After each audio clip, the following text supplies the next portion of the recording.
Hello friends, मेरा नाम कुणाल है और आप देख रहे हैं रेलवे जर्नी विद कुणाल। तो होप सो आप लोग बहुत अच्छे होंगे और आपकी पढ़ाई भी बहुत अच्छी चल रही होगी।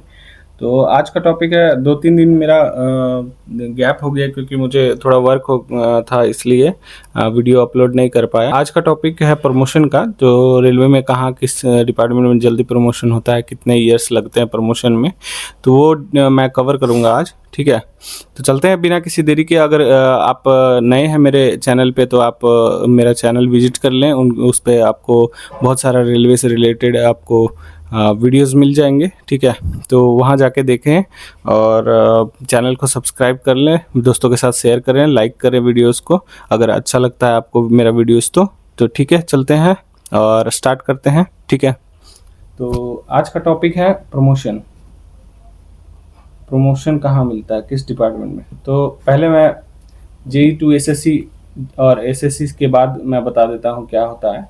ठीक है, तो JEE आप ज्वाइन करेंगे as a trainee JEE, as a trainee JEE। ठीक है, उसके बाद 1 ईयर का आपका 1 ईयर का ट्रेनिंग होगा। उसके बाद जूनियर इंजीनियर पे पोस्टिंग मिलेगा, junior engineer, as a junior engineer. ठीक है, जूनियर इंजीनियर आपको पोस्टिंग मिलेगा। ठीक है, उसके बाद जूनियर इंजीनियर के बाद आप 2 ईयर्स का इसमें सर्व करेंगे, मतलब total 3 years, 3 years minimum service होना चाहिए, तो आपका फर्स्ट प्रमोशन होगा। ठीक है, फर्स्ट प्रमोशन आप 2 ईयर्स में एलिजिबल हो जाएंगे, बट ये 3 ईयर्स, 4 ईयर्स, 5 ईयर्स भी लग सकता है SSC बनने में। फर्स्ट प्रमोशन जो होगा वो SSC, senior section engineer, senior section engineer. ठीक है, ये बनेंगे आप। ठीक है, तो ये 1 ईयर प्लस मिनिमम हम 2 ईयर लेके चलते हैं, तो 1 और 2, 3 ईयर्स में आप 3 ईयर्स में आप बन जाते हैं सीनियर सेक्शन इंजीनियर। ठीक है, उसके बाद क्या, ये आपका जो जूनियर इंजीनियर है ये 4600 ग्रेड, ये 4200 ग्रेड पे का होगा, लेवल 6 का, लेवल 6। और ये जो सीनियर सेक्शन इंजीनियर हो गया आपका वो 4600 ग्रेड पे हो गया। ठीक है, और लेवल 7 इसका इसका आपका 44,900 है बेसिक, और जो 4200 ग्रेड पे पर लेवल 6 का है उसका 35,400 है बेसिक। ठीक है, तो जल्दी बनने में आपको थोड़ा 4-5 हज़ार, 5 to 6K का फ़ायदा होगा। ठीक है, वो बेसिक पे, बेसिक। और ओवरऑल आपको एक्स सिटी में है तो आपको 12 से 14 हज़ार तक का फ़ायदा होगा अगर अर्ली 3 ईयर्स में बन जाते हैं तो। ठीक है, उसके बाद क्या है, उसके बाद SSC के बाद प्रमोशन क्या मिलेगा, प्रमोशन तो SSC के बाद कोई प्रमोशन नहीं है। ठीक है आपको, ठीक है, तो SSC के बाद अगर प्रमोशन लेना है, आपको प्रमोशन लेना है, ठीक है, तो आपको एग्ज़ाम देना पड़ेगा। ठीक है, एग्ज़ाम देना पड़ेगा ऐसे टाइम बाउंड, या फिर टाइम के साथ अगर जो 4-5 साल में आप सोचते हैं कि SSC के बाद कोई प्रमोशन हो जाए, तो कोई प्रमोशन नहीं है। आपको सेम बेसिक पे जो आपका इंक्रीमेंट लगता है रेलवे में 3% का, वही लगते रहेगा। MSCP लगेगा, 10 साल में मिलेगा, एक इंक्रीमेंट हो जाएगा। और एक चीज़ इससे पहले बता देता हूँ, जो कुछ लोग को डाउट होगा कि प्रमोशन है, बट वो पोस्ट प्रमोशन नहीं है। ठीक है, पोस्ट प्रमोशन नहीं है, बस ग्रेड पे प्रमोशन हो जाएगा। ठीक है, जैसे SSC है आपका 4600 ग्रेड पे का पोस्ट, तो वहाँ से 4800 ग्रेड पे हो जाएगा। ठीक है, 4 या 5 साल में। ठीक है, कोई टाइम लिमिट नहीं है। ठीक है, फिर 4800 से 5400 तक आप जा सकेंगे, बस ये ग्रेड प्रमोशन है। पोस्ट प्रमोशन, पोस्ट आपका सेम रहेगा, सेम SSC ही आप रहेंगे। ठीक है, तो ग्रेड प्रमोशन हो रहा है, आपको ग्रुप सी का ही पोस्ट में आप रहेंगे, ग्रुप सी में ही रहेंगे आप, जॉब ग्रुप सी ही का ही रहेगा आपको। ठीक है, तो ये कुछ लोगों का डाउट होगा कि 5400 ग्रेड पे तक चले जाएंगे, लेकिन पोस्ट आपका सेम रहेगा। ठीक है, ग्रेड पे चेंज होगा, 46 से 48 एक इंक्रीमेंट लग जाएगा आपको, एक इंक्रीमेंट लगेगा यहाँ 4800 से अगर 5400 पे जाइएगा तो एक इंक्रीमेंट और लगेगा। तो यही एक फ़ायदा है इसमें कि 2 इंक्रीमेंट आपका लग जाएगा। ठीक है, उससे अलावा कोई फ़ायदा नहीं है, पोस्ट सेम रहेगा। SSC आप 4600 पे भी रहेंगे और 5400 पे भी ज्वाइन करेंगे तो आप SSC ही रहेंगे। ठीक है, तो चलते हैं नेक्स्ट, बताते हैं कि आपको SSC के बाद आप क्या बन सकते हैं। तो SSC के बाद आप देखिए एसएससी हो गए, एसएससी 4600 ग्रेड पे आप प्रमोट हो गए, ठीक है। उसके बाद आप ये 3 साल ज्वाइनिंग करने के बाद 3 साल में आप बन गए, ठीक है। तो अगर 4600 से आपको फिर ग्रुप बी में जाना है तो एग्ज़ाम देना पड़ेगा, ठीक है। एग्ज़ाम देना पड़ेगा आपको ग्रुप बी में जाने के लिए, ठीक है। तो ग्रुप बी में 4800 ग्रेड पे आप जाएंगे, ठीक है, ग्रेड पे जाएंगे, ठीक है। ये जो जिसका एएमई हो गया, असिस्टेंट मैकेनिकल इंजीनियर या असिस्टेंट इलेक्ट्रिकल इंजीनियर बोल दीजिए, एई बोल दीजिए, असिस्टेंट इंजीनियर जो सिविल के हो गए, ठीक है। तो ये सारे आपको एग्ज़ाम दे के वो आपको जाना पड़ेगा 4800 ग्रेड पे भी। ये भी नॉन गैजेटेड पोस्ट होगा, इसमें 3-4 साल आप सर्व करेंगे तब ग्रुप बी गैजेटेड पोस्ट जाएंगे जो 5400 ये ग्रेड पे आएंगे तब, ठीक है। तब तक में नॉन गैजेटेड ही पोस्ट रहेगा आपका ग्रुप बी में।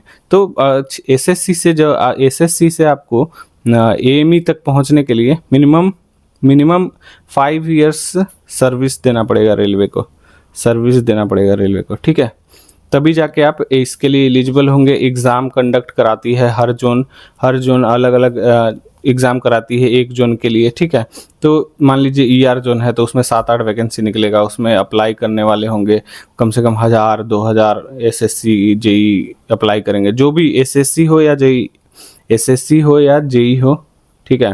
प्रमोशन में क्वालिफिकेशन मैटर नहीं करता। बहुत लोग कमेंट में पूछ रहे थे कि डिप्लोमा को प्रेफरेंस कम दिया जाएगा क्या प्रमोशन में जेई टू एसएससी में, तो ऐसा कुछ नहीं है, दोनों को सेम मिलेगा, सेम ट्रीट किया जाता है, कोई डिफरेंस नहीं है, ठीक है।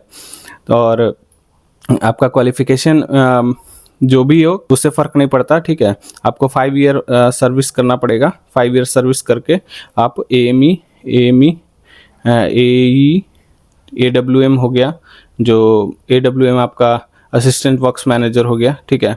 Assistant electrical engineer, AME assistant mechanical engineer, और एई जो होता है सिविल का असिस्टेंट इंजीनियर, ठीक है।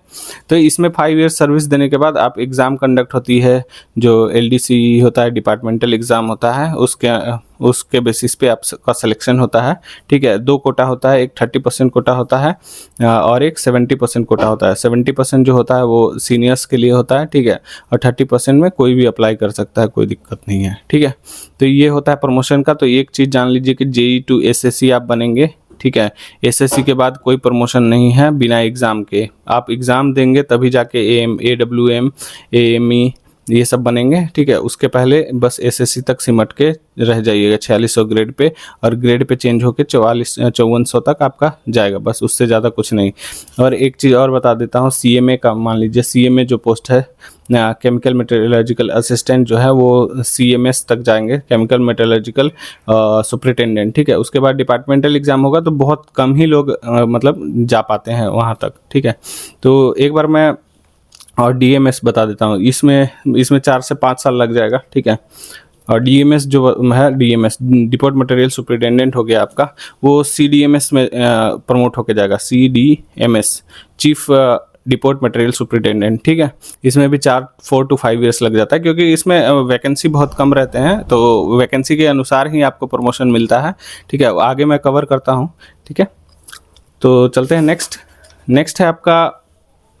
है आपका बता देता हूँ कि जेई कितना दूर तक जा सकते हैं।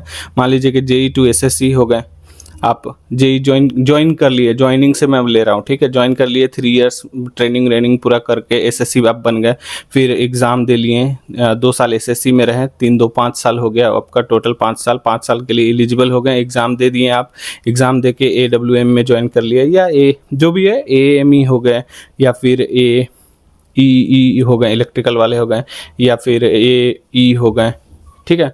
हर एक डिपार्टमेंट का अलग अलग है, उसी डिपार्टमेंट के हिसाब से आप समझ जाइएगा। उसके बाद आप मान लीजिए 10 इयर्स या 12 इयर्स, ऐसा कोई टाइम बाउंड नहीं है। जो यूपीएससी वाले, जो ग्रुप ए वाले आते हैं, उनको ग्रुप ए वाले होते हैं, उनका टाइम पीरियड रहता है कि 4 इयर्स में उनको प्रमोशन मिलना ही मिलना है। आपका ऐसा कुछ नहीं रहेगा। प्रमोटी हैं आप तो आपको 10 साल 12 साल में AWM में काम करना पड़ेगा, AME में काम करना पड़ेगा, उसके बाद WM बनिएगा, ठीक है। WM वर्क्स मैनेजर बनिएगा, इससे एक रैंक ऊपर होता है, ठीक है। उसके बाद डिप्टी बनिएगा, DYCME chief electrical engineer, deputy chief mechanical engineer, ठीक है। डिप्टी जो डिविजनल मैनेजर होता है, जो डीवाई जो ये सिविल का होता है, ठीक है। तो उतना तक आप पहुंच जाइएगा। अगर अर्ली एज में बनते हैं, मान लीजिए कि 30 ईयर्स के एज में आप अगर ये वाला एग्ज़ाम है AWM वाला वो क्रैक कर लेते हैं, ठीक है, 30 ईयर्स, तो 30 ईयर्स आपका एज बचता है, जो 60 ईयर्स तक का आपका जॉब रहता है, ठीक है। तो उस समय तक आप डिप्टी तक रैंक तक जा सकते हैं, ठीक है। बट अगर आप 40 साल में बनेंगे, अगर 40 साल में मान लीजिए ये एग्ज़ाम क्रैक हुआ तो थोड़ा मुश्किल हो जाता है उतना, क्योंकि जो प्रमोशन से आते हैं, SSC से जो आते हैं, AWM AME ये सब आते हैं, उन लोग को बहुत मतलब कम प्रमोशन मिलता है, ठीक है। तो उसी में आपको एक ही पोस्ट पे बहुत ज़्यादा 10 साल 12 साल ऐसे रहना पड़ता है। इसके लिए आप डिप्टी तक बहुत कम जा पाएंगे, ठीक है। तो ये हो गया जेई कहाँ तक जा सकते हैं, ठीक है। और सेम केस है DMS और CMA का भी, ठीक है। लेकिन ये लोग में बहुत कम सीट रहता है, तो ज़्यादा चांसेस होता है कि CDMS में ही अटक जाए ये, और ये जो CMS में ही आके रह जाए बस, ठीक है। उसके बाद क्या होता है, उसके बाद बता रहा हूँ कि आपको, जो आप लोग पूछ रहे थे कि डिप्लोमा को ज़्यादा प्रेफरेंस मिलता है या फिर बीटेक को ज़्यादा प्रेफरेंस मिलता है, तो दोनों को सेम ट्रीट किया जाता है। क्योंकि देखिए, जो आपका रिक्रूटमेंट हो रहा है, रिक्रूटमेंट जो हो रहा है वो किस बेसिस पे हो रहा है, डिप्लोमा पे हो रहा है, बट इसमें हायर एजुकेशन भी अलाउ है, ठीक है। तो वो दोनों को सेम ट्रीट किया जाता है, कोई डिफरेंस नहीं है, कि किसी को कोई डाउट नहीं रखना है कि बीटेक वाले ज्वाइन कर रहे हैं तो वो लोग को ज़्यादा वैल्यू मिलेगा, वो लोग को जल्दी प्रमोशन मिलेगा। प्रमोशन उस पर डिपेंड नहीं करता है, प्रमोशन डिपेंड करता है आपका कैसा रैंक है। रैंक कौन सा, ये भी रैंक ऐसा नहीं कि आपको जो अभी RRB JEE दे रहे हैं वो रैंक नहीं, जो ट्रेनिंग में आप, इसमें डिटेल एक वीडियो बनाऊंगा मैं, ठीक है। तो अभी शॉर्ट में रखते हैं, ट्रेनिंग में जो आप स्कोर करते हैं उस बेसिस पे सीनियरिटी लिस्ट बनता है, ठीक है। वहाँ पे इससे डिसाइड होता है कि आपको कहाँ मतलब कितना जल्दी प्रमोशन मिलेगा, ठीक है। तो एक बार डिपार्टमेंट देख लेते हैं कि कहाँ कहाँ जल्दी प्रमोशन हो जाता है, ठीक है, जल्दी से। तो देखिए, मैकेनिकल डिपार्टमेंट है, मैकेनिकल है, फिर उसके बाद इलेक्ट्रिकल हो गया, ठीक है, उसके बाद सिविल हो गया, ठीक है। ये डिपार्टमेंट में बहुत जल्दी प्रमोशन मिलता है, क्योंकि देखिए, मैकेनिकल प्रोडक्शन यूनिट हो गया या फिर वर्कशॉप हो गया, ठीक है, प्रोडक्शन यूनिट वर्कशॉप हो गया, डीजल शेड हो गया, तो यहाँ पे बहुत ज़्यादा वैकेंसी होते हैं। आप एक बार वैकेंसी चार्ट देख लेंगे, ठीक है, जो भी जोन में आप फॉर्म फिलअप कर रहे हैं, तो वहाँ पे वैकेंसी चार्ट देख लेंगे कि यहाँ पे कितना वैकेंसी है, ठीक है। तो सबसे ज़्यादा इन्हीं में वैकेंसी निकलेगा। तो जहाँ ज़्यादा वैकेंसी होगा वहाँ पे रिटायरमेंट भी ज़्यादा होगा, ठीक है। तो वैकेंसी ज़्यादा होगा तो रिटायरमेंट ज़्यादा होगा SSC का, ठीक है। तो SSC का तो रिटायरमेंट होगा तो वहाँ पे वैकेंट पोस्ट भी ज़्यादा क्रिएट होंगे, ठीक है। तो JEE वाले जल्दी प्रमोट होंगे। जैसे ही आपका 2 ईयर सर्विस हो जाता है पोस्टिंग के बाद 2 ईयर्स, ये ट्रेनिंग एक्सक्लूड कर रहा हूँ मैं, ठीक है। ट्रेनिंग हटा के 2 ईयर्स अगर हो जाता है आपका, तो उसके बाद प्रोसेस होने लगता है, जो सुटेबिलिटी आपका बनेगा कि आप सुटेबल हैं कि नहीं JEE to SSC बनने के लिए, ठीक है। तो उस हिसाब से होता है, जहाँ पे ज़्यादा वैकेंसी होगा वहाँ पे जल्दी प्रमोशन मिलेगा, ठीक है। जैसे कि मान लीजिए ओपन लाइन हो गया, आपका ओपन लाइन हो गया, मान लीजिए दानापुर हो गया। ओपन लाइन मतलब कि स्टेशन, आप मान लीजिए बड़ा स्टेशन हो गया, ठीक है, वो डिवीजन मान लीजिए डिवीजन, ठीक है। तो डिवीजन में दानापुर डिवीजन में मान लीजिए कि आपका SSC वर्क कर रहा है, 75 SSC है, ठीक है। और वहीं पे आप वर्कशॉप देखेंगे, जैसे कि वर्कशॉप है, जैसे मैं मान लेता हूँ जमालपुर वर्कशॉप है, तो जमालपुर वर्कशॉप आपका कितना 395 के आसपास SSC है। तो देखिए कितना मेजर डिफरेंस है, 395 और कहाँ पे 75, ठीक है।